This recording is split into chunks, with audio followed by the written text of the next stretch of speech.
Into order. It's the October 2025. Recording in progress. Thank you. Me of the Board of Directors of the Washington Convention and Sports Authority. Tanika, can you call the roll? Yes, Mr. Chairman. Leif Dormshow, Present. Sherry Doggett. Present. Monica Ray, Present. Jay Haddock Ortiz, Present. Nina Albert, Alan Bubis, Present. Marisa Flowers, Solomon King. Present. Brian Kenner. Here. Glenn Lee. Here. George Ty Simpson. Here. Mr. Chairman, you have a quorum.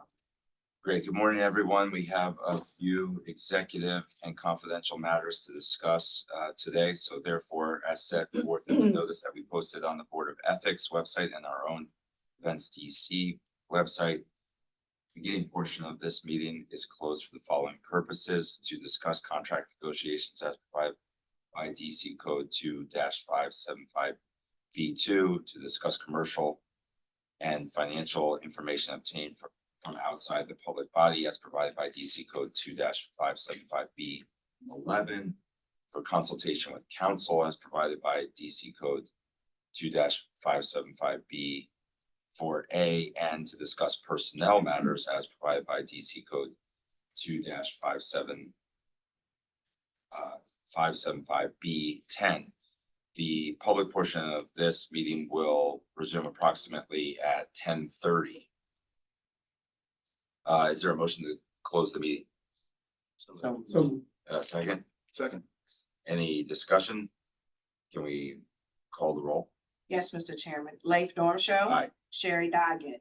Aye. Monica Ray, Aye. Jay Haddock Ortiz, Nina Albert, Alan Bubis, Aye. Marisa Flowers, Solomon King. Aye. Brian Kenner, Yes. Glenn Lee, Yes. George Ty Simpson. Aye. Mr. Chairman, the vote passes. Great, we'll reconvene in the smaller conference. That's.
October 2025 meeting of the Board of Directors of the Washington Convention and Sports Authority. The minutes from our September 11th board meeting have been distributed in your monthly materials. Is there a motion to approve the meeting minutes? So moved. Any objection? Hearing none, the minutes are approved by acclamation. Do we have any members of the public that want to address the board? No, no one signed up and we don't see it here. All right, we are very excited about the fiscal year that, just October 1st, I get pretty excited about the beginning of the fiscal year. Wow. I know Mike gets super excited about the beginning of the fiscal year. Okay, that's a very exciting time. We have some initiatives that are focused on the downtown corridor and all 8 wards. A couple of things to highlight: the Legends game nights been lined up, which allow us to honor and connect with legacy district members. We have holiday season approaching, and one of the signature events that we have there is the Safeway Feast of Sharing, which we have a date for that. Yes, we do have a date. What is the date? November 26th. Which is a great event. And with that, also note in terms of seasonal activities, a lot of spooky decorations around Washington DC. My sons put their stuff out the day after Labor Day. Oh, wow. Get into the Halloween spirit. It's a big deal, and they're looking for more stuff to put out as well. So any suggestions around ghouls and goblins, send it my way. Angie, it's your report. That would be a great way to kick us off. Sounds great. Good morning, everyone. It's great to see everyone today. Before we get started, I want to take a moment to congratulate board member Marisa Flowers, who was just accepted into the Leadership Greater Washington Signature Program class of 2026. Let's give her a round of applause. Join me in congratulating Marisa. Now, I'm pleased to provide an update on the latest at Events DC. In September, we held 10 events that brought more than 70,000 people to the Walter E. Washington Convention Center. The annual 9/11 Meal Pack Day of Service brought more than 1,300 volunteers together to prepare 416,000 meals for the Capital Area Food Bank. And I triple checked. I'm like 1,300 people, 416,000 meals. So I'm very appreciative of those volunteers. We hosted the Congressional Hispanic Caucus Institute Awards Gala. All right, Jay, come on. 1,800 people attended. On September 13th, we proudly hosted 600 people for the Grand Ethiopian New Year Gala. And I just got to take a moment and say, Fed, Masai, Rahel, Dr. Johnson showed me some new dance moves. So it was fun, had my all. Lastly, the Congressional Black Caucus Foundation annual legislative conference was a success with 12,400 attendees filling the convention center. This month, the convention center will host 7 events, including 2 citywides. We expect more than 55,000 people to attend. On October 4th, the District Department of Employment Services held a college fair. About 200 students explored great higher education options. The 2025 AUSA Annual Meeting and Expo, and they're celebrating the 75th anniversary, starts October 13th. Beginning October 23rd, we will host the American Dental Association annual meeting. It is great to welcome these dental professionals back for another year. We close the month by hosting 5,000 industry leaders at the NVIDIA GTC, which is a global conference focused on the latest of AI discoveries. In September, we hosted 10 events at the RFK campus and in the St. Elizabeth's community for more than 14,500 people. 9,500 riders, including myself and my bad knees, participated in the DC bike ride, and that was 500 more than last year. Nearly 19,000 fans packed Audi Field to witness the Truth and Service Classic. It has been 9 years since Howard University won this historic matchup. HU. You know. It was truly a great day of friendly competition, and I can't even tell you about the chatter around the office from that game. In October, we will host 11 events on the RFK campus and in the St. Elizabeth's community for 6,500 people. On October 9th, Race the District returns to the Union Market neighborhood. Race the District will transform the Union Market parking lot into a high-energy outdoor racetrack for everyone to enjoy. And I think I can fit into the go-kart this year. I think I can. What I'm super excited about is the third annual Because They're Funny Comedy Festival, which will take over the Wharf this weekend on Saturday. Jay Farrow will host the Breakout Comedian of the Year competition. And on Sunday, some more will host the Hey Ladies comedy experience. We are bringing the best comedians live shows, panels, and more to fans from across the globe. And I just want to thank the board. That was one of the first events that we were able to bring to DC, and it has continued to grow and grow. So I just want to say thank you. And I got some more exciting news. Events DC successfully won the bid to host the final match of WWE's 7-time world champion, John Cena. Y'all, I'm so excited.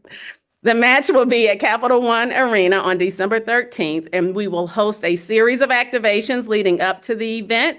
We are excited to welcome WWE fans, not only from our city, but from around the globe to witness this unforgettable final match. I would be remiss if I did not pause and thank Justin Harrison, who has been a fan of WWE. I remember him first bringing up WWE. I think it had been 10 years since, I think it was 10 years or maybe 19 years since we had a WWE event. And so he helped us bring that home. We did an NXT match at Care First Arena, but now we have done it big. So I just want to thank Justin Harrison and the entire Events DC team, as well as our partners on landing this incredible opportunity. And Solomon, it will put heads in beds. Events DC, the downtown DC bid, and Shaw Main Streets hosted a successful Art All Night. The night included dancing, artwork, sports activities, and more. And the celebration theme was District of Champions. More than 6,300 people attended, and that was double the amount of last year. So people are coming out, they are enjoying, but we were able to bring everyone downtown, which was great. Hundreds of people participated in the Events DC Walking Town tours. The tours were a great way to learn more about district history, architecture, and more. On October 31st, so Chairman, your kids can enjoy Costume Carnival. We're going to be taking over Gateway DC once again. There will be treats, games, crafts, music, and more. We are excited to see all the fun costumes. So Chairman, I want to see those costumes your kids will have for the event. This sums up the latest and the greatest at Events DC, and we have plenty of events coming up, so I expect to see you at least one of them. Thank you.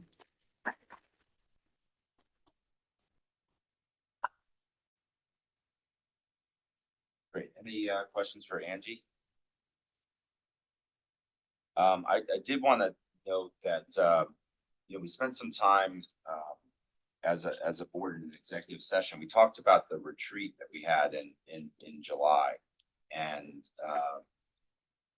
I think I talked about that in this setting, but I did want to kind of reaffirm how important that was and how beneficial it was that Angie was with the board for the bulk of that day. And then we went out and we had a dinner together.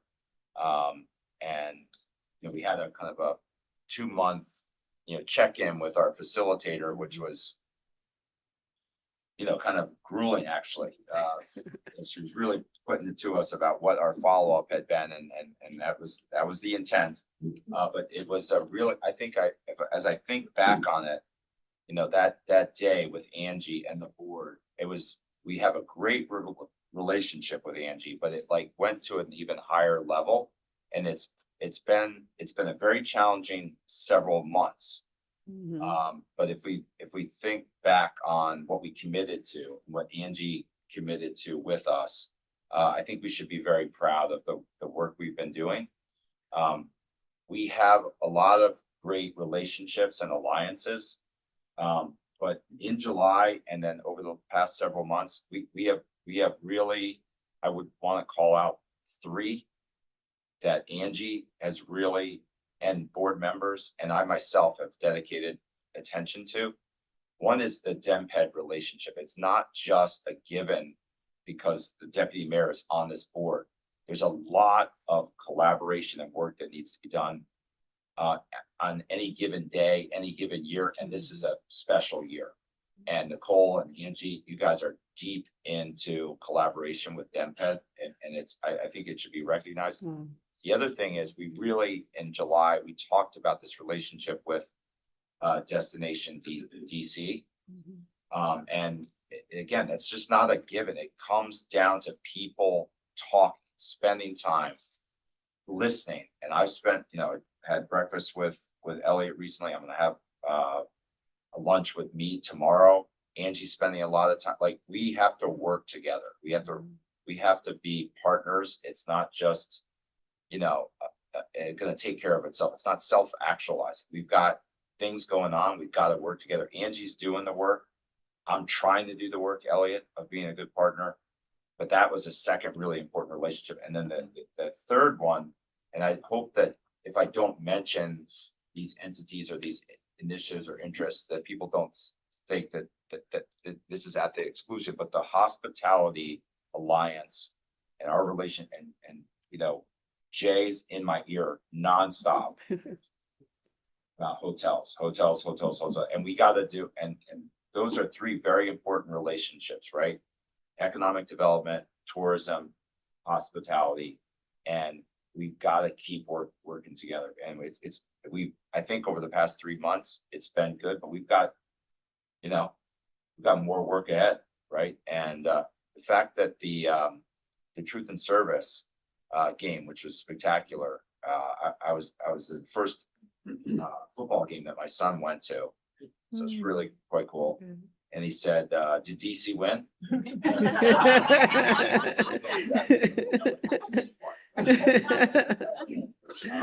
But the fact that I think you worked with the organizers to have the event at 4:00 and keep people in town, in hotels that night, because people weren't going anywhere after that game, I don't think, and in restaurants. So there's a lot of good things going on. I want to, we get a lot of negative news, and we'll wait for the, Glenn's report at the end to really somber.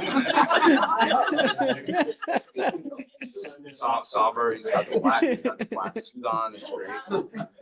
But Angie and board, we're doing it, and you guys committed in July to be continually engaged and focused, and you're doing the work. So I appreciate you, Angie. I appreciate the board, and I appreciate our partners. Yes. So thank you, Chairman. Do you want to make your presentation? Absolutely. Great segue. Thank you very much, and good morning, everyone. As stated by your chair, we can't do what we do without a good collaboration. And if any of you have siblings, I have 3 sisters and 7 nieces, and our motto at home is, we can talk about each other, but nobody better talk about us. We always have each other's back. I think that's the case with the Hotel Association, of course, Events DC, and the Restaurant Association. So my goal today, with members of our team, our board chair, Meade Atkinson, is on. He is also the general manager of a major hotel here in Washington, DC on Capitol Hill, Royal Sonesta, and also has duties outside of the region. My Senior VP of Conventions, Sales and Services, Melissa, is joining us from IMEX, which I know Dr. Johnson and Stacy are, Stacy's still in Las Vegas attending that meeting. And then my Chief of Staff, making sure that I'm hitting all the right methods and modes is here with me as well, Rico Ashab. The key thing for us, and Leif, thank you again for joining our board. We're excited to have you as a part of our board. I'm happy to hear that you talked about your symposium because what we did was something similar. The goal for us is how do we continue to engage our board and boards in a way where we're able to maintain our mission, focus on some of the priorities, and also focus on things that might be in the way of us being able to do our jobs. And right now, as you all can imagine, there are a lot of things in which we're dealing with that are positively impacting Washington as a destination, but equally as much negatively impacting Washington in the city. I want to talk about our priorities and goals and our budget for 2026, and I have a lot of slides. I'll talk really fast. If there's a need for me to stop or slow down, please let me know. Our campaign right now is there's only one DC. We're always happy when the local community embraces the campaign. The mayor has embraced it. But as you all know, everything we do is outward facing. So you'll never see ads on Washington, DC. In Washington, they'll always be outside of the city. And as I say that, the campaign has been really resonating with visitors that are coming to the city. We've launched a new video series, which we're going to email you or send to you separately because I'm understanding we're not going to be able to play it, called We the People. Ironically, it's something we talked about last year as we look at marketing Washington. It's one thing for Angie, myself, and others to talk about how great we are as a destination, but what is the temperature of Washingtonians in terms of living in the city? As we look at our destination, known as Chocolate City, I remind people, especially globally, that that means different things. There are a lot of people that look like me, but they come from all over the world and they make Washington their home. So as we looked at the We the People campaign, it was tied to how do Washingtons perceive our destination, which was very timely as we were welcoming troops that we did not want to necessarily come to Washington, but we had to make sure that on the outside, individuals understood what Washington is as a destination and how people feel welcomed, how they feel safe being a part of the destination, and equally as much how global Washington is as a city. The We the People series is a combination of 20 Washingtonians who live in the city, lots of different videos that really talk about our city through a different lens, and it's on our website, washington.org. So if we continue on with the slides, the other campaign that we unfortunately always have prepared is DC is Open. Why? Simply because this is one of, I believe, 5 or 6 times that federal government has shut down. And the perception still remains when the federal government shuts down, there's nothing happening in DC. So as we look at being prepared, because we were here last in 2018, 2019 during a slower period, December, January, clearly we are more impacted with the government being shut down now when we have such major events taking place in the city. Our goal is to make sure that the museums that are not part of the federal experience are showcased as things to do in the city, of course, sports, theater, nightlife, outdoor activities, restaurants, things that don't necessarily resonate and or might have people pausing as to whether or not they should come to Washington because of the government shutdown. So be it on our website, be it through social media and other different modes, we are constantly focusing on things in which people can do when they come to the city. As we look at the next slide, things that impact travel. As we do what we do globally, as you all know, we have offices in 7 different countries, and we're always outside of Washington promoting the city. The list here, as we talked in our board meeting last week, are really things in which will negatively impact visitation to Washington as a destination. We talk a lot about international, and I'll talk about it a little bit more, but perception as a destination, of course, government shutdown, the hyperbole about safety in Washington, nonstop flights, the fact that we still have issues with nonstop flights that have not resurfaced since COVID. I spent a few days in Hong Kong with the Airports Authority at a conference called World Routes, where we met with different airline carriers globally, trying to get them to restart their flights or start new flight routes to Dulles from their destinations. So this is a big deal for us in terms of the fact that Asia, specifically Asia, India, and Asia cannot fly nonstop to the East Coast unless you're flying right now only Air China, because Air India has suspended their flights. So that means you're stopping on the West Coast and continuing on, which is a 22-hour flight when you think about the time difference. So a lot of issues there in terms of nonstop flights and things in which we're focusing on. Visa wait times. I was literally having lunch this week with the representative for Turkish Airlines in Washington, D.C., and he told me that in Turkey, to get a visa, interview to possibly get a visa to come to Washington, D.C., the wait time is now 2027. So guess who won't be coming to Washington or the U.S.? So these are things in which we work on with the federal government to make these things easier. Of course, safety and strength of the dollar, which also impacts us. The next slide talks about organizations that we work with in terms of how we deal with these issues. U.S. Travel Association deals with visa wait times, all things tied to travel to the United States from a global perspective. And Brand USA they do what I do, not only for Washington, D.C., but for the U.S., and we're really actively involved with those organizations. And I referenced our close relationship with the Airports Authority, who also, similar to what you all have done with us, give us dollars to promote our destination. Interesting fact about airports, they cannot promote the destinations in which they serve. They can only promote the airports. So if you can imagine an ad from Dulles saying, "Come to Dulles," not necessarily compelling in terms of coming to the destination. So they rely on us, and that's federal. So no airport in the United States can promote the destinations in which they serve. So it's important that they actively work with us in that regard.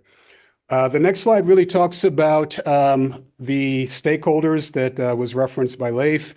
Clearly, we meet on a regular basis. We talk quite often. We met last week. The Hotel Association, Events DC, Restaurant Association, and our organization.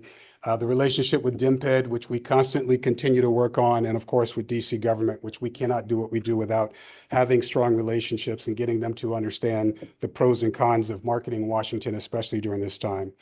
As we continue on, focusing on partnering with this organization, of course, the question that we're always asked is, what's our role in terms of sports coming to the city? Clearly, Events DC, with infrastructure and a larger budget, plays a huge role, and we supplement that in terms of how we promote Washington as a destination overall, room blocks, and the city cells. So we're always happy to work with this team in terms of events that are taking place in 2026 and beyond, as well as major events in which we're bringing to the city.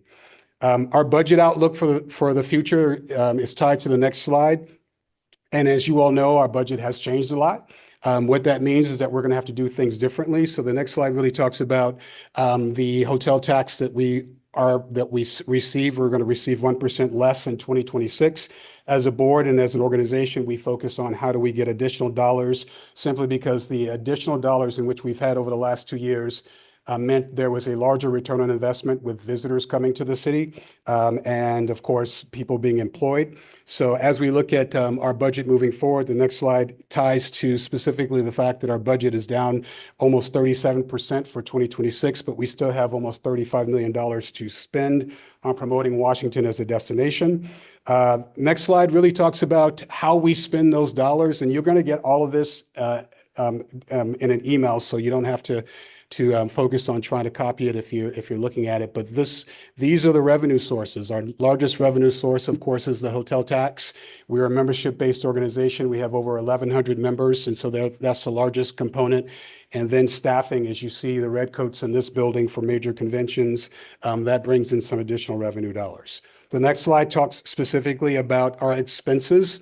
and how we are spending our money. The largest percentage of our marketing, of our budget ties to how we promote Washington as a marketing destination. And then as you see, other specific areas are tied to what we spend and how we will be spending our budget in 2026, which we talked about during our recent board meeting. Continuing on, the next slide really focuses on international outlook. We talk about international a lot. The next slide gives you some insight as to why. International business is extremely important to us. They stay longer, they spend more. So as we look at the international outlook, it's extremely important that we remain engaged, even though that is the market that has been impacted negatively over the last 12 months and will continue to be impacted as we focus on ways of promoting our destination and promoting the U.S. overall. All is not lost. I'm reminded as I talk to stakeholders, we do share some of the pros and cons. And during the last board meeting, we talked about cons. Our board meeting in December, we'll be talking about how we're going to move forward proactively in terms of marketing our destination. But as you can see, there are a lot of successes associated with the international market, specifically as we're going after the MICE market and the leisure market. Next slide specifically is, yes. What was the difference between center and hotel at room nights? What is it? If you go back to one slide, the difference is the center would be groups in which we booked that actually use the convention center versus groups that we booked that met in hotels. And the reality for Events DC is that whether they meet in the convention center or not, of course, you still get the hotel tax. And so we always want to make sure that we focus on all of the business that we bring to this city because it's all important to us. Equally as much, it's important that every group that wants to meet in the convention center, if they can meet in a hotel, we want them to meet in a hotel because we want to keep the convention center open for other business that might be larger, simply because of the return on investment and the opportunity to fill hotel rooms. So great question. Thank you, sir. All right. So funding for us, before we received the TRD, Tourism Recovery District, Events DC played an instrumental role in helping us going after the MICE market, which is, of course, the international conventions market. Our goal is to continue to remain constant in this market, even though, as we're looking at short-term leads, they've slowed down, but anything 5 years and out, there's still a great opportunity. So I know that Melissa has presented to Ops Committee and a couple of other committees in terms of the importance of funding for international. What we're looking at, as you look at that slide, is a portion, about half of what we spend on going after the international meetings market, but what we've talked to your team or to the board about helping us in terms of making sure that we maintain the integrity that we have in that market at this time. The next slide really focuses on why and what we will do with these dollars. We have an office in the UK. During your former board chairman's position, we talked about making sure we had representation in the UK. We'll maintain that representation in the UK. We'll maintain our representation in Best Cities Global Alliance, which is tied to other major cities going after international business, and our ambassador circle, which are major players in the meetings industry globally that play an active role in bringing conventions to the city. So having the funding in place with what the spend overall is north of $1 million. As you all are looking at this and making sure that we continue to remain invested in this market, there are so many great opportunities and so much momentum that we've built thanks to Events DC and the dollars that we received, and of course the TRD that we received in the past. Moving forward, the next slide really talks about where we have representation. As I mentioned, 7 different countries, Australia, New Zealand, I know it's 8 on the slide, but Australia, New Zealand is represented by one organization. And we spend time in all of these markets on a regular basis. Every single market that you see here, with the exception of India, I've been in the last 12 to 18 months promoting Washington as a destination. Our team has been in India and we'll be back there the first quarter of next year. Moving forward, and as you look at that slide, we have an office in the UK that focuses on international leisure travel and a person that focuses on the MICE market, which was really important. We love all visitors, but not all visitors are the same. So when I hear stakeholders here say, oh, DC is doing great. There are a lot of people in the city, and we're like, yes, we're doing great. A lot of domestic visitors coming, but as you can see, the spend of an international visitor far surpasses the spend of a domestic visitor. And if they're from Asia, it's probably double the number that you see there. So as we look at the fact that 8% of visitation of the 27.5 million people that come to Washington, only 8% are international. We're not trying to bring 40 million people to Washington because everyone would hate us if that were the case. But if we were to increase the number of international visitation from 8% to 10 to 15%, then we'll see a larger return on investment in terms of the economic impact of tourism for Washington, D.C. as a whole. Moving forward with the next slide, and I'll quickly go through these. The question that's asked of us a lot is that what has happened with major markets over the last few months? As you can imagine, Canadians are not coming. If they are coming, they're just not telling their Canadian friends they're coming. So we've seen the biggest drop in visitation from Canada to the United States and to Washington, D.C. That probably won't change over the next 12 to 18 months. And so what I've said to our board and stakeholders is that we're using our dollars that we would normally spend on Canada and going after markets whereas we see an opportunity to see visitation. Hence us being in Brazil recently because Brazil looks very strong for us. Mexico looks very strong for us. We've been there. South America as a whole continues to remain strong. And India and China still remain very interested. Again, the goal is getting that lift in terms of being able to get them here. And as you see other markets, the UK, Europe, yes, those numbers are down, but there's still a lot of opportunity there for us as we're looking at strength of those markets as a whole. But as you can see, the impact over from 2025 to 2024 has been pretty negatively impacting visitation to Washington and to the US. Next slide specifically talks about the convention outlook. Looking really good for 2026. Melissa, as I said, is on hold to answer any additional questions. But as we're looking at 2026, strong year for conventions taking place in the convention center, as well as conventions taking place in individual hotels.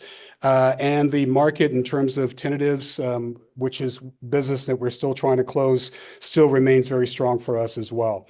Angie mentioned AUSA, which hopefully we'll have 45,000 attendees if the federal government reopens. If it doesn't reopen, we know that will not necessarily, we won't have 45,000 attendees, but they have decided to continue on with the show happening in Washington. We're still waiting to hear, I believe, today in terms of what's happening with the Army 10-miler, but these are events that bring heads and beds, butts and seats that can be impacted with what we're dealing with right now. But as we look at 2026 and beyond, business is looking good in terms of what we either have booked or have the potential to book. And as we continue, the political impact has had a negative impact, but not as bad as perhaps it has been reported. We have lost meetings. We have had groups that said that we won't look at the United States right now. Perhaps we'll look at Washington and the United States in the future. But this is what we report to our stakeholders simply because this is asked of us on a regular basis in terms of what's happening in the city. The next slide continues on in terms of things in which we're focusing on moving forward. Of course, America's 250. Angie and I were on a call recently in regards to World Cup, which we're not hosting, of course, next year. But Washington will be cheaper than Philadelphia and in New York. And working with the Airports Authority, nonstop flights to DC, only $7 by Silver Line to get into the city. How do we continue to focus on that opportunity for folks to get on Amtrak, go to Philadelphia, go to New York, or take Reagan National to Boston? So a lot of major events, a lot of major things that are happening. The 10th anniversary of the African American Museum already, believe it or not. 50th anniversary of Air and Space Museum, a lot of great things which we're focusing on. The local 250th celebration and the federal 250th celebration, which we're still trying to get our arms around as they're managing and focusing on that. So as I continue on to the next slide, there's only one DC is our campaign. Next slide constantly shares with you how we're promoting Washington. This is me with my colleagues, the CEO of the Philadelphia Convention Bureau, CEO of the Boston Convention Bureau, with a major event that we did in Australia just a few months ago. Why do I go with those other cities? Because we compete against each other. Because when they're coming from that region of the world, they're traveling for 21 days, and they're not just going to one city. Why isn't New York here? Because we know they're going to go to New York. So we have to work harder than New York does. So when it makes sense, we collectively work together to promote our region. And in a case like Australia, we're sold as a package. They're either flying into New York, flying into DC, and doing cities in between, or renting a car and driving. So the next slide also shows some of the other events that we did. This is us in Brazil just a few weeks ago in the middle, with a major event that we did, a painting event where they're painting different parts of Washington, DC. These are all either people that influence travel to Washington, DC and the United States, or travel agents. And then there was a lot of travel agent training that we did individually in terms of how to promote Washington. The picture on the left is a small component of what the booth looked like in Hong Kong, plus or minus the typhoon, which did impact the show, but it was a major event that the booth that the Airports Authority had in place, whereas we met with different international airlines, mostly some that you've never heard of that are looking at flying to the US. So as I conclude, the next slide really focuses on how we promote our destination. Again, you'll get this individually. And I believe this is the last slide as I conclude my presentation on how we're marketing the city. If you're interested in getting it right now, you can scan that QR code and it will go directly to your phone. And again, I'll be happy to answer any questions you all may have. Yes, Ty. Just one question about the spin. You said internationally, 1,422 and domestically $333. Is that, I'm assuming that's not including the hotel. Is that just auxiliary spend or is that That's a daily? Spend? overall daily spend. A daily spend. Okay. Yeah. So what you're looking at, like, for example, if I were to just aggregate the number from China, that number would be north of $4,500 per person. So as we're looking at, when the question is asked of me is why do we talk about international so much, even when we're talking about conventions, a good example, American Dental, 20 to 30% of their attendees could be international. They might bring their families, extend their stay, they're going to shop, they're going to buy all this, you know, when they come from China, they buy iPhones here, even though they're made in China because they're cheaper. When they come from Brazil, they're bringing orders of things that their friends have asked them. So the economic impact of the international market is far greater. You know, we have a group of individuals to go after the 8th grader student youth travel, which is extremely important to us. The economic impact is not that great, but we still are looking at all markets, but clearly the international market is the best opportunity for us. Thank you. Jake. Thank you very much for this, Elliot. One comment and then one question.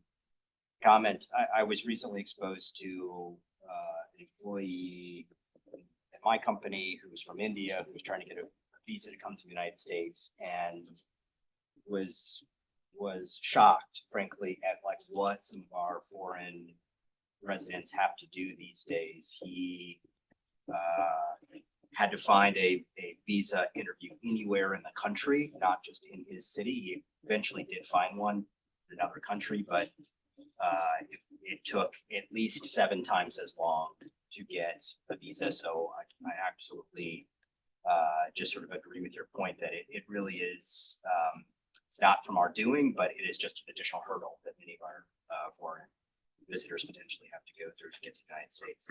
Like, that's the comment. My question, increasingly, like how our future travelers come to Washington, D.C., how they understand the advertisements and whether to come, they're using TikTok and other sort of influencer driven media to sort of like get their information. So I guess I'm interested, are there any trends or things that you're seeing in terms of how you're marketing to them? Because just obviously putting it on a website or putting it in the Washington Post or New York Times, that's not how people are necessarily consuming information these days. So just any trends that you see that could be helpful for events DC. Yeah, absolutely. As we go after the international market, a good example, when we were in Brazil, our office in Brazil had just finished training their 10,000th travel agent on how to successfully sell Washington, D.C. Now, just keep in mind, these people have never been to Washington, but they see us on TV every single day, and it's always politics, not all good politics. In Brazil, it doesn't matter as much because their politics are, as they remind me, just as bad. So they will come, but they don't see us as the fun, sexy destination. Me going over there and talking about how fun we are is not enough.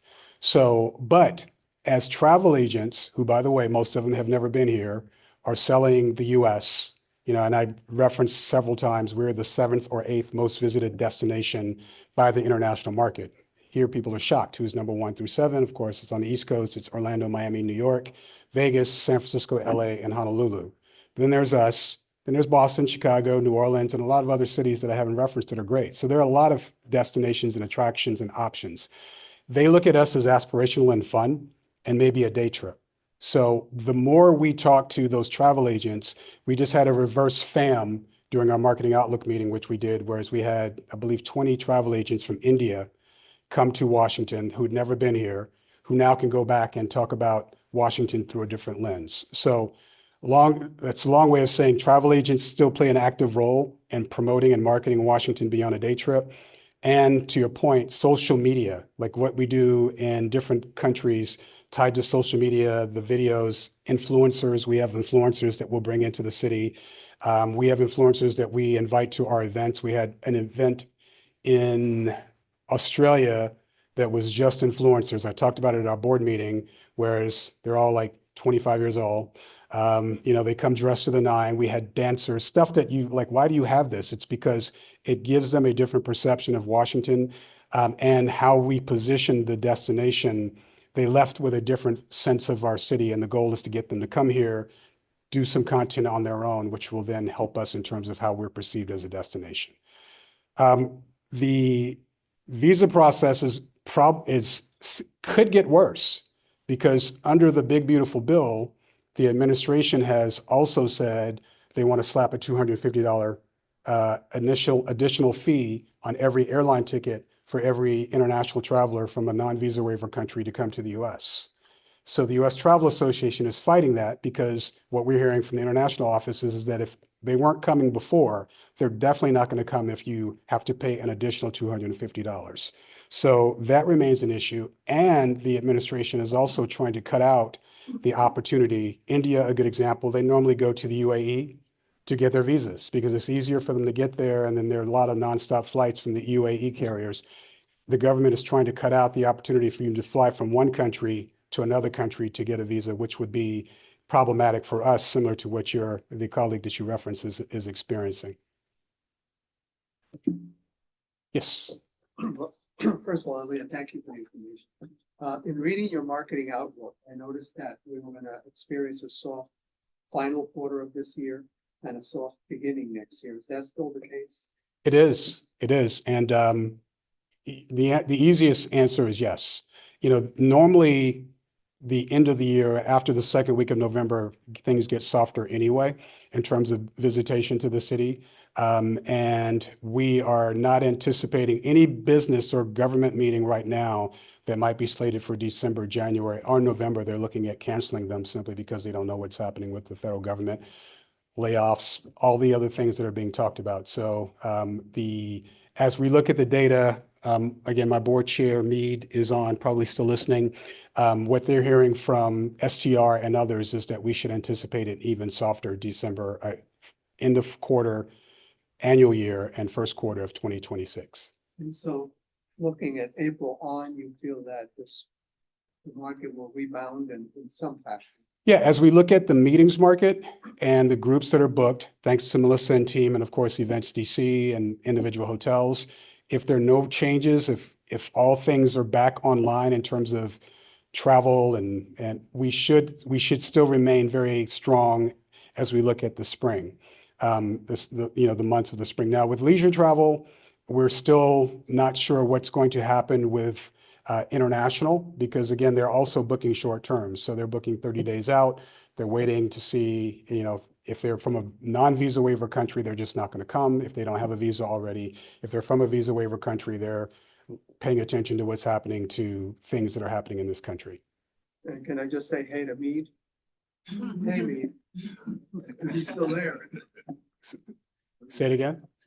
I don't think he's still there. Oh, Mead may have gone. He had a meeting that he said he had to attend. So. I just have one question. I wondered if there was any kind of bounce back effect for certain conventions that may be for North American organizations that are scheduled in Canada. I've heard that Canadian convention sponsors are not as interested in hosting Americans.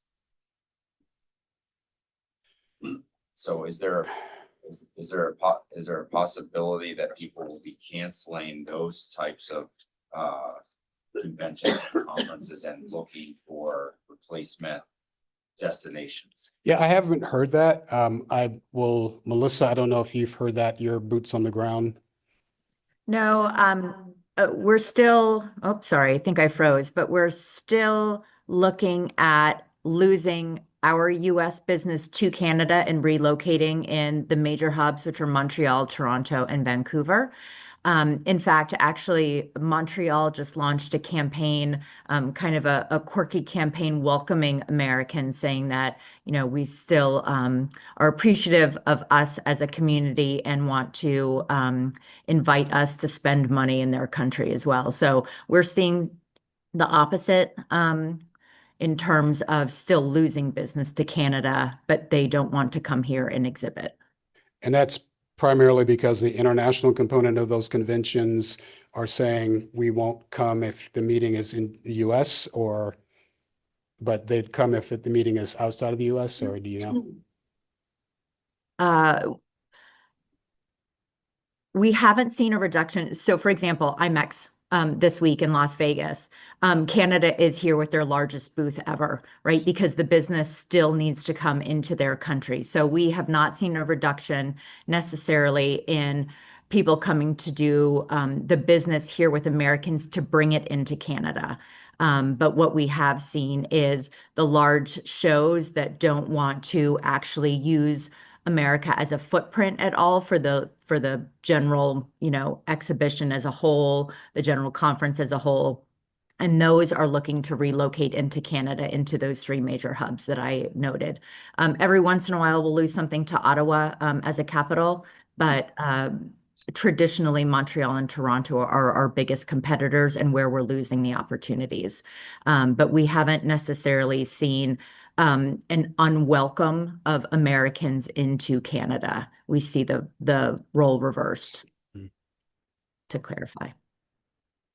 I refer to Elliot as co-pilot. So co-pilot, I just wanted to go back to the reference of the 9 meetings that were canceled. Melissa and I talked about this a little bit, but I just want to provide the clarity so it's not the perception that 9 meetings were canceled at the convention center. So if we could just drill down on that comment. And the other thing that I wanted to reference as well, I didn't realize that the airports could not advertise anything but the airports. The follow-up to that would be is once people land, from an internal advertisement perspective, there is the opportunity to talk about like the events that are happening to try to draw people to Truth and Service, to draw people to the Bottle of Tennis tournament or things like that, correct? Yeah, absolutely. I think that, the goal for us is to do more advertising in airports outside of Washington. And so as you go through both airports, you'll see space that the Airports Authority has given us to promote Washington. And as I say to them, this is great, but can you do a swap with other major cities that are hubs, simply because we want that traffic to see it while they're in those particular airports. So the answer is yes. People are still going to Washington.org in terms of either planning their itineraries or figuring out what there is to see and do. That's a huge part of what we're doing right now with the Washington.org /DC is open, whereas people are being able to go to our website and see exactly what is open in the city in terms of museums, because that's the perception that they're closed. All of them are closed. And on a regular basis, things that people will find that, oh yeah, I'm in DC and there's a concert. I believe Chris Brown was in concert last night, and they're finding out about it on our website and they're going to Nat Stadium for those events. So absolutely. There are very few airports globally that people will say, hey, I look forward to traveling to that city and being in that airport for a long period of time. There are no airports like that in the United States. So even the infrastructure, there's someone in my office that's going on their honeymoon in a few weeks who just referenced that they are purposely flying into the Singapore airport and staying there for 13 hours because the Singapore airport is such an amazing experience. And it is, but you never hear that here. So as we talk to the Airports Authority, as U.S. Travel talks to the federal government about infrastructure, and you see a lot of airports ramping up their infrastructure, Dulles is building a new concourse. But what about Concourse D, which is still a horrible experience, and others that exist at Dulles? So there's a lot of work that we have to do. But to your point, it's really silly that they can't promote the destinations in which they serve. And out of the 9. Oh, yeah. And in terms of convention business, we've had no major convention that was slated for the convention center that is canceled. We've had business that was tentative, that was going to go definite, probably that basically said, we no longer are considering the United States. We can't say North America because that's Canada as well. So we're no longer considering the United States, but nothing has canceled in terms of a major convention. There were tentatives that were looking at us and the building that are saying perhaps we should look at an hour year when the temperature is different. I met with Randy with Metro. We were going after a convention that's tied to his industry for 2032, and they absolutely took Washington off the table simply because they don't want to meet the United States. So that temperature happens more often than not. So, Thank you. all right. Oh, Melissa, I'm sorry. That's okay. You covered it. Okay. All right. Okay, yeah, we're trying to juggle the schedule here a little bit. No, thank you, Elliot. Yeah, someone quote, that's a very romantic spot at the Singapore airport with the waterfalls. Yeah. You gotta be a real transportation geek to do that, so. I'm not calling any names. Thank you, guys. Thank you very much.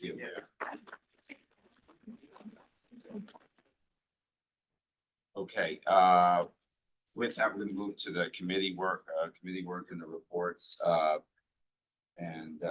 Jay, you're up first. And then We're gonna try and do it in 25 Can we words or less. Yeah, can we shift Ty after that? Sure. To accommodate his, Oh, you want to go before me? No, I need to go. You need to go first. Oh, okay. Thank you. Good morning, Mr. Chairman and members of the board and all those present here. On September 29, 2025, the committee met to receive a quarterly update from Destination DC and an update on the customer satisfaction survey for fiscal year 2025. And the updates on the convention center bathrooms and roofing projects. And I'm happy to report that the roofing project is but the bathroom project. Sorry. The committee also reviewed and approved 3 memos, one of which requires board approval. Ms. Melissa Riley, Senior Vice President of Convention Sales and Services at Destination DC, gave an update on the third quarter activities. Ms. Riley, Riley highlighted the significant bookings in third quarter. She explained the difference between brand new business organizations that have never been in DC and new business organizations that have not been in DC in over 10 years. Ms. Riley noted that Destination DC was focusing on the corporate market for new business opportunities with an emphasis on booking in 2029 and 2031, which is the outlook that is showing some softness in for the city. Ms. Riley stated that Destination DC is 76% to go for convention center bookings and 85% for hotel opportunities.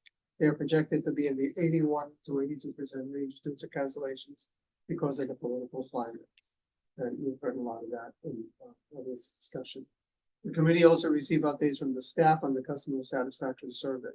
Staff exceeded the goal, the 4.2 goal set for 2025, with an overall customer satisfaction score of 4.4 out of 5. The areas of focus from 2024, such as rigging, pre-event setup, and the service and the quality of food improved. Staff stated that requirements have been put in place to help improve the timeliness of the event organizer receiving administrative paperwork from the service partners. Looking ahead to 2026, staff discussed putting a system in place for customers to address real-time issues to help improve customer satisfaction scores. The committee was asked for approval to fund and exercise option year 3 of the marketing agreement with Destination DC. Today is Destination DC Day. The cost for the agreement is established by DC Code as 17.4 of the amount collected each year from the taxes and will require DC Council approval. In option year 3, Destination DC will continue to expand its domestic marketing strategy to markets across the U.S., acquire international marketing supporting key growth markets such as Mexico and Brazil, and enhance existing relationship with the district's women's sports teams. The committee unanimously approved the staff recommendation for the Destination DC marketing agreement, and with the chairman's permission, I ask that the general counsel read a summary of a board resolution approving the agreement for the board's consideration. Thank you. This is resolution 2522, approval of fund option year 3 of the contract with Destination DC. It notes that the authority maintains the marketing fund for payment of marketing service contracts from convention stores and travel. We're required by statute to enter into such contract with certain entities, including Destination DC, which is designated as our primary contractor for marketing and selling meetings and conventions at the convention center and hotels in the district, and marketing and promoting our district and destination. In 2019, there was a 5-year base term contract with 5 one-year options. The board is voting to approve option year 3 of the contract. The amount set forth is 86% of the hotel tax, as well as additional percentage of hotel tax. And the Destination DC will continue to provide the marketing and sales services. And as noted, this will require council approval. Okay, thank you, Madam General Counsel. Is there a motion to approve board resolution 25-22? Move. Is there a second? Second. Any discussion? Mr. Chairman, I recuse myself as a member of that. Okay. Any other comments? All those in favor indicate by saying aye. Aye. Those opposed say nay. Any abstentions? Yes. That measure passes. Thank you. Next, the committee was asked for approval to fund Destination DC's, oldest Destination DC day here. International convention sales for fiscal year 2026 at the not to exceed amount of $570,000 for international convention and sales services. In 2023 to 2025, Destination DC received additional funding as a result of the Tourism Recovery District legislation. So the board determined it would not allocate additional funding from the authority's marketing fund for the international convention services for that period. However, now that the Tourism Recovery District funding has ended, Destination DC has requested that the authority resume funding for international convention sales. The committee unanimously approved the staff recommendation to fund Destination DC international convention sales for fiscal year 2026. With the chairman's permission, I ask that the general counsel read a summary of a board resolution approving the agreement for the board's consideration. Thank you. This is resolution 2523, approval of funding of Destination DC's fiscal year 2026 international sales program. The resolution again notes the existence of the marketing fund and Destination DC's purpose. Talks about the 5-year contract. One of the requirements is to develop and present an annual international convention sales plan and budget, which Destination DC has done. For 2026, the sales plan includes sales programming, strategic alliances with international destinations, professional conference organizers, sales mission, hosted events, and familiarization trips, among other things. The cost for 2026 is $570,000. Is there a motion to approve board resolution 25-23? Is there a second? Second. Any discussion? Mr. Chairman, I recuse myself as a member of that. Okay. Abstention noted. Is I'll call a vote for those in favor by saying aye. Aye. Those opposed? The measure passes. Jay, I think you got. Next, the committee was asked for approval to fund option year 2 of the contract with Allstate Floors of DC for carpet, tile, and flooring purchase storage in the not to exceed amount of $735,388.74.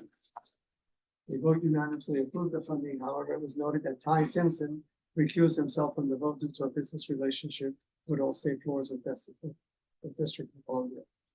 With the chairman's permission, I ask that the general counsel read a summary of a board resolution approving the agreement for the board's consideration. Thank you. This is resolution 2524, approval to fund option year 2 of the contract with Allstate Floors of DC. Resolution notes that in 2024, the authority entered into a contract with Allstate, which is a certified small business enterprise to provide carpet, tile, and flooring, purchase, storage, transportation, removal, and installation services at the convention center. Contract was a base term with 4 one-year options. The authority exercised option year 1 last year. Option year 2, they will continue to provide the carpet, tile, and flooring services. The not to exceed amount for option year 2 is $735,388.74. Okay, is there a motion to approve board resolution 25-24? Mr. Chairman, just a point of clarification, I do not have a business relationship with Allstate Floors. I do have a business relationship with one of the principals of Allstate Floors. Okay. So noted. Is there a motion to approve board resolution 25-24? Second? Second. Any discussion? All in favor, say aye. Aye. Those opposed, say nay. Any abstentions? Yes, the measure passes. Thank Jay, you, is Mr. that it? Chairman. Thank you to the staff for preparing us for this meeting. And that ends Destination DC Day here in the. Excellent. So are we gonna go out of sequence now? Okay. Ty, Thank you, Mr. Chairman. Thank you, committee members, for allowing me to move up my report. I have engaged that I have to get to. Good morning, Mr. Chairman, members of the board, staff, and guests who are joining us today.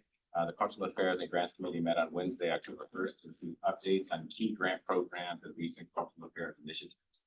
Staff reported a significant increase in applications for the community grant program with 153 submissions. I'm going to give a round of applause. And that's for the first cycle of fiscal year 2026, including 30 from first-time applicants. These 122 were deemed viable, and 36 programs have been recommended for funding. The grant disbursement process is on schedule, with funds expected to be released by Thanksgiving. The Youth Development Grant, which supports summer youth sports programs for DC youth, concluded in fiscal year 25 with 5 grants, payments totaling $1 million. These investments contributed to a great season of engagement and empowerment for young residents. The Summertime in the District campaign was a success. Programming was created for over 7,000 residents and visitors to enjoy the district through summer movies, ice cream socials, and a sports-themed Art All Night.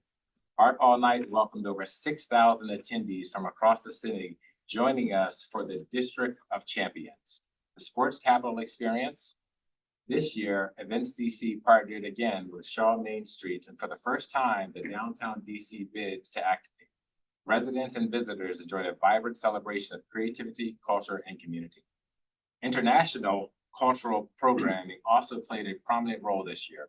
Events DC sponsored a wellness activation for International Day for Women and Girls of African Descent in Cali, Colombia on July 25th through the 26th. This included sending 100 branded yoga mats, as well as facilitating a yoga and wellness session for young women and youth. Also, I had the pleasure in participating in an international cultural event and representing Events DC by joining the members of the Arugula Paisa team at the Reto Arugula Paisa 2025 on August 29th through September 1st in Medellin, Colombia. So let me just break that down. It's that region's professional cycling team, which they hosted a 100K ride for regular people and the professionals. Right. Needless to say, I realize why professionals are professionals. This was their first annual riding event that had over 400 participants covering 100K through various low-level terrain with one major climb that totaled almost like 5,000 to 6,000 feet of climb. which is pretty astonishing. This season concluded with the signature Walking Town DC, which offered more than 80 free guided walking and biking tours across all 8 wards. This year's program introduced 15 new tours, including a tour conducted in Arabic and American Sign Language, demonstrating continued commitment to the accessibility and inclusion. Over 3,100 participants took part in these tours, led by more than 50 tour guides, showcasing the rich history, art, and culture of the District of Columbia. Now, I'm going to reiterate the upcoming events because it's important that we know what's going to the end of the year. And I think our president and CEO has stated this in her presentation. Our chairman has talked about it. We're going to do it one more time because we want the community and everyone to know what's going on and what events DC is doing in our community. So, Custom Carnival is on October 31st at Gateway DC. The fiscal year 2025 Community Awards Dinner is going to be on Monday, November 3rd. And this is where we bring all of our grant awardees in for a dinner, and they're going to do a demonstration of activities. Legends Game Night in each quadrant of the city starts in November, which I'm excited about because I can get my spades game up when it comes to playing with DC. The 26th annual Safeway Feast for Sharing is the day before Thanksgiving, and that's going to be held here at the Convention Center. And the fall season closes with the 27th annual Winter Wonderland on December 13th, a children's holiday event open to pre-registered DC children from every ward. Overall, the continued growth and impact of both the grant programs and cultural initiatives enhance community engagement and elevates the district's cultural presence both locally and internationally.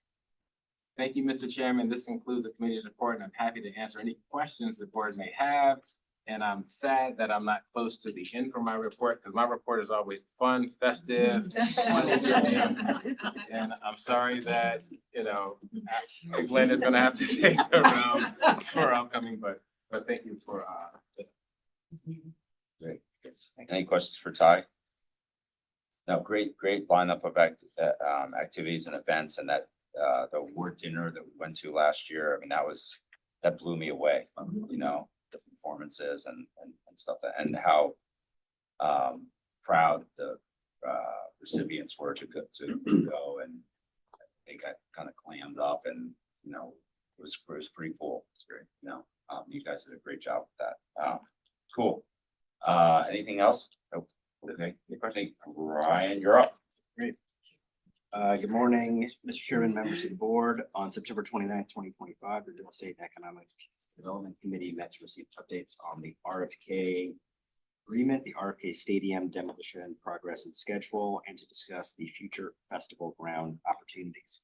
Staff provided a summary of provisions in the recently passed RFK Campus Redevelopment Act of 2025 that impacts events DC. Staff discussed modifications to the then existing agreement and its corresponding opportunities and challenges that it proposed for events DC. Next, staff gave a progress update on the RFK Stadium demolition project. SMOOD is in the process of dismantling the upper roof and the light towers. And the project is on track for a fall 2026 completion date. Staff reported that all analyses and requested supplemental information have been submitted to the National Park Service and are confident on the progress. Staff held their quarterly community meeting virtually on September 15th. The primary concern raised by the community was the health and safety of dust monitoring, with residents requesting timely updates. Staff agreed to provide updates in real time. Dust monitoring information is posted on the job site. Lastly, staff provided an overview of space and other needs to be available to continue to host large festivals in Washington, D.C., both during and after the construction of the new stadium. The overall goal is to proactively identify the needs of potential alternate locations to avoid losing festival opportunities to other jurisdictions. Staff highlighted key components, including at least 20 acres to accommodate items such as rideshare, truck and bus parking, ticketing, and food and beverage areas, and other considerations, including water sources, cell tower placement, and electrical capacity. Mr. Chairman, this concludes my committee's report. I'm happy to answer any questions the board may have. Okay, any questions for Brian? Okay, thank you. Next up, we have the Business Development and Strategic Partnerships Committee. Thank you, Mr. Chairman. Solomon Keene on behalf of Committee Chairman Bubis. On October 1st, the committee met to receive updates on Destination DC's third quarter progress, funding the FY26 marketing agreement and funding for the FY26 International Convention and Sales Agreement. The committee also received updates on FY25 marketing partnership sponsorship with WWE. Additionally, the committee reviewed and approved 2 memos. The committee was asked for approval to fund option year 2 of the sponsorship agreement with DC United in the amount of $928,287. The sponsorship agreement provides marketing, branding, hospitality, and other benefits of significant value. Strategic partnerships like this one is a key component of promoting Washington, DC as a destination city for sports and major events.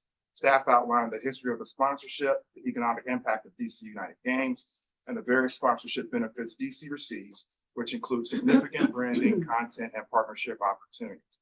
The committee unanimously approved the staff recommendation for the 2026 DC United sponsorship. With the chairman's permission, I ask that General Counsel read a summary of a board resolution approving the agreement for the board's consideration.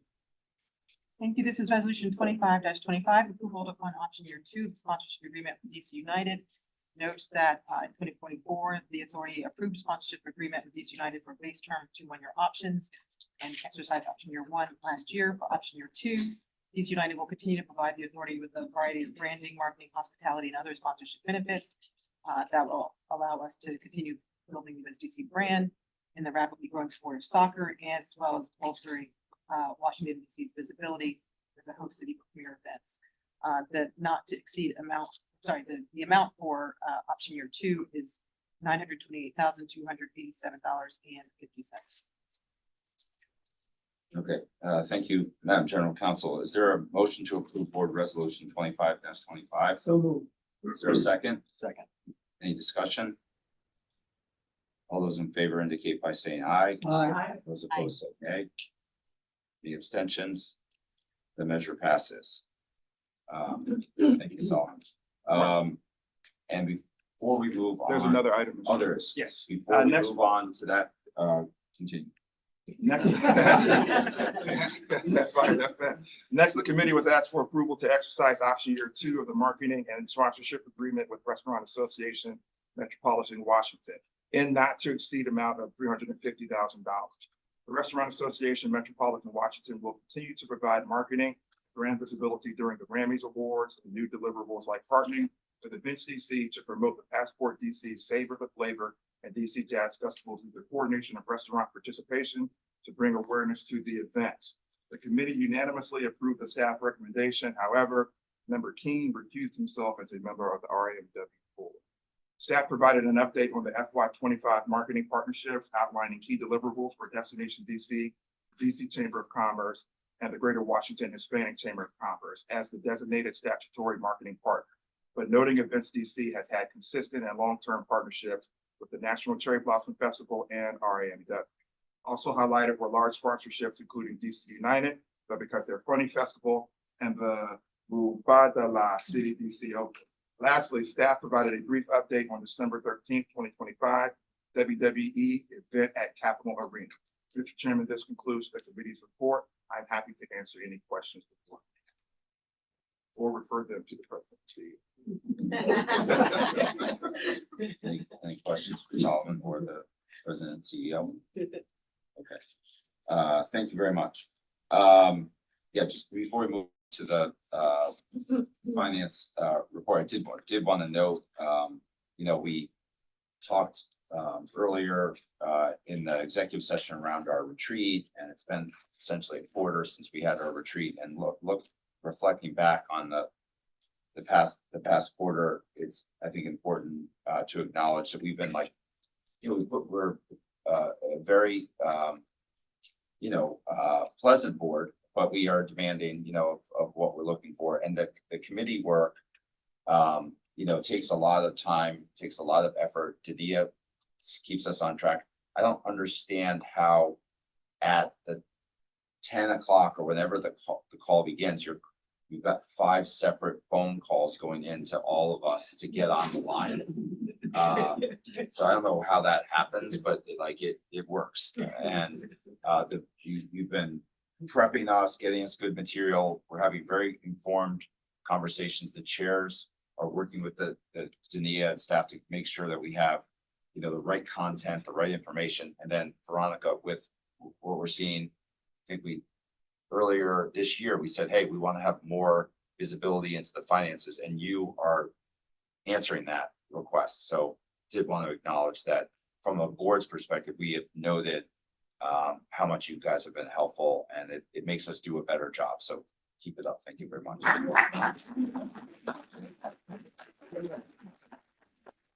Any other case? So the floor is yours. All right, we are reporting financial results as of August 31st. Okay, for convention and meetings, operating revenue was 27.1 million, up by 18% or 4.1 million. For sports and entertainment, revenue was 5.3 million, slightly down by 1.1 million or 17%. Revenues in ancillary services for the conventions and meeting side have been doing pretty well. That's catering, electrical and rigging. Compared to fiscal year 24, which was 23.5 million this time of year. So we're doing pretty good. For sports and entertainment, they were at 4.5 million last year this time. So still doing strong. Next slide. Non-operating revenue, of course, related to dedicated taxes, was 164.2 million. Up by 8% or 12.6 million. Interest income was just slightly down, 7.4 million as of August, down by 19%. But still doing pretty good. Next slide. Operating expenses, 70.8 million as of August. Just down slightly by 4%, but we're spending. We're using that money. Sports and entertainment, 19.6 million in spending. Just slightly down by 4 million or 17%. This time last year, we had only spent about 61.2 million for conventions and meetings and 18.3 million for sports and entertainment. So we're doing pretty good. Next slide. Non-operating expenses, for the marketing fund, this is directly tied to increases in dedicated tax transfers to destination DC. We're at 24.3 million as of August, up by 2.3 million, or 9%. And of course, debt service, 24.3 million.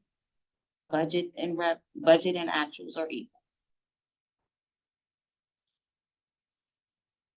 Capital, the good one. Capital expenditures are almost equal to budget. Look at. Uh-oh. Is that the right slide? Okay. I'll go on ahead and report, but capital for this period was 48.7 million. And budget was 48.9 million. So we pretty much almost equaled budget and actual expenditures were pretty much almost tied. We were only a difference of $178,000 as of August.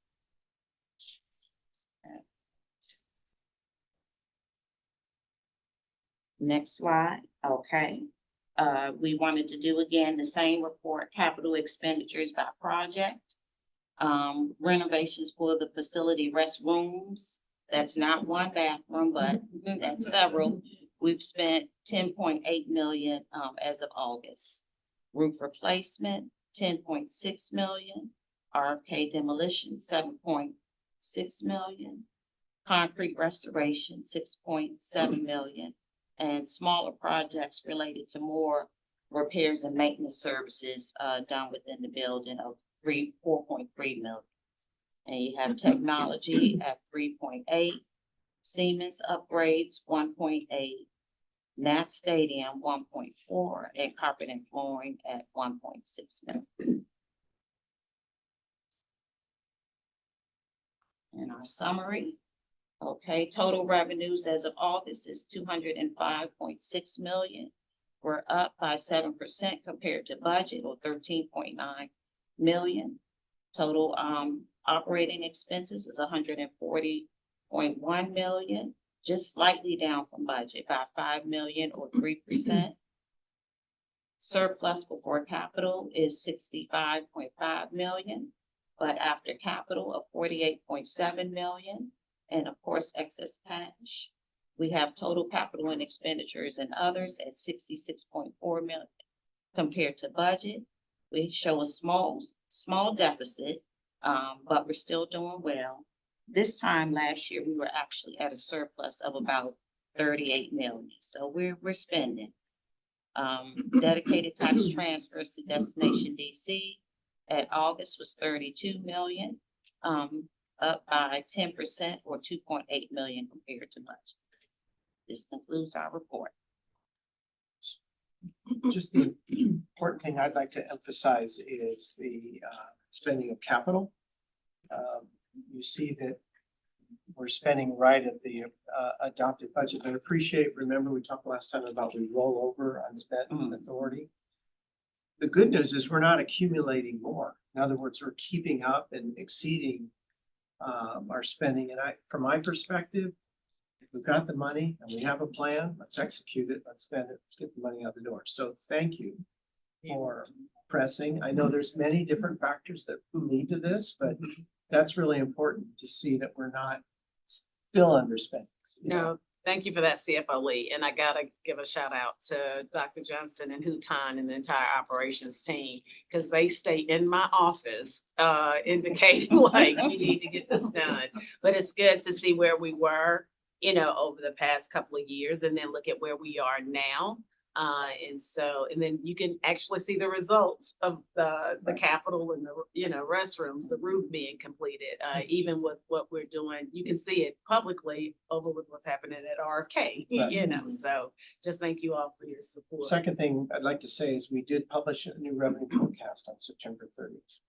And in that forecast, there were many moving parts, but one was a reduction in our estimate of hotel tax revenue over the financial plan, which is actually 25 through 29. However, that forecast was made before we really understood how the summer was turning out. There's such delay in when we actually receive the hotel tax revenue and can process it relative to our forecasting period. So we did not see, for example, the implications of August, but we were already trending down pretty substantially, and all of you in the business will know that. We see it in our numbers through July. We did really well in the spring, and then in the summer, we really reduced our occupancy and revenues being paid in taxes. All to say that now that we have August numbers and of course we'd have September numbers, I can imagine that we will need a dialogue about the implication of our revenue estimates going down, not only this year, but through the financial plan. I would probably want to tee that up before the holidays rather than wait for our normal budget process. I doubt it's to an order of magnitude that where we need to make aggressive actions throughout the financial plan, but we have nothing but weakness from a revenue perspective here. And after really understanding what's happened in August, September, we may have a different view. So I'm just teeing that issue up for all of you. We expected other similar kind of outcome with the district overall, but we had very robust capital gains and corporate income tax that offset several other things that were dragging our revenues down. So the district itself doesn't have to adjust its budget as we anticipated. But I'm not sure that that's the case here, but we don't know enough to make decisions today. So we'll be in conversation as the data come up, and then we'll strategize on how to dialogue. Thank you. Yeah, thank you. All right, any questions for Veronica or CFO? Okay, I think we're any other business.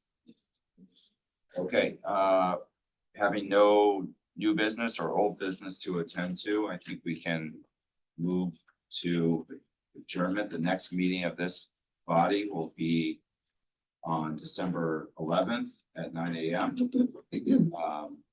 But this current meeting of the Washington Convention and Sports Authority Board of Directors is adjourned. Thank you, sir.